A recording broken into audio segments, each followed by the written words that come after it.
And over coming hours this evening, our time, the King will address both houses of Britain's Parliament. For more, I'm joined by Professor David Flint, the National Convener of Australians for a Constitutional Monarchy. Professor Flint, thanks for your time. What should we expect from King Charles this evening? I think we will again hear a well-crafted, beautifully crafted speech in which will be presented very well, and I suspect that it will include Shakespeare. It was wonderful, the speech that he gave immediately after the demise of the Queen, in which he quoted those wonderful words from Hamlet, "May flights of angels sing thee to thy rest."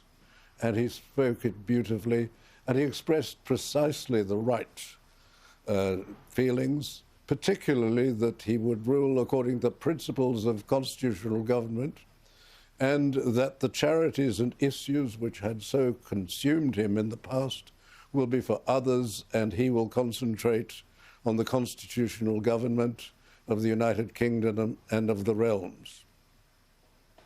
Professor Flint, he has been involved already in terms of the parliamentary requirements for the sovereign, hasn't he, with the Queen having him step in from time to time in recent years?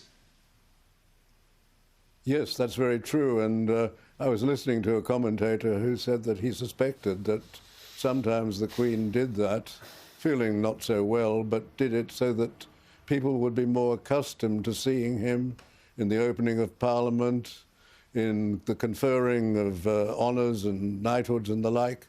And perhaps there was some truth in that, but he certainly, I remember on immediately after his first speech, I spoke to a business lady who had not highly regarded him in the past, and she said she had been overwhelmed that he spoke like a king, he looked like a king, and he behaved like a king.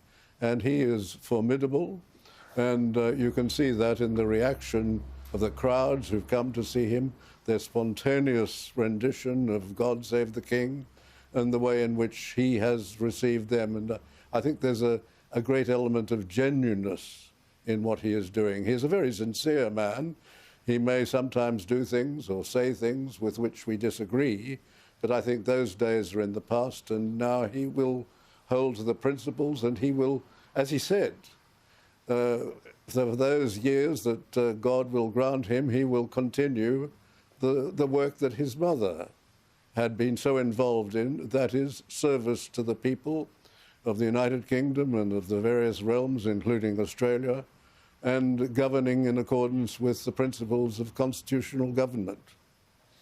His mother was able to have an incredibly steady 70 years as monarch. Incredible, that tenure, the longest reign of any monarch in British history, and to be above the fray, the political fray, and not to engage in any of that so well for so long. The royal family has had its difficulties, though, of course, recently with Harry and Meghan and so on. Were you encouraged by the fact that the two princes, the sons of the king, did have that show of unity in the wake of their grandmother's death? That was very nice to see, and I do hope it continues. We know where the problem is. That's been well revealed in various reports. And let's hope that that is in the past, and that we will see normal behaviour between the princes, and that we will not see something foolish written or said about the royal family in the future.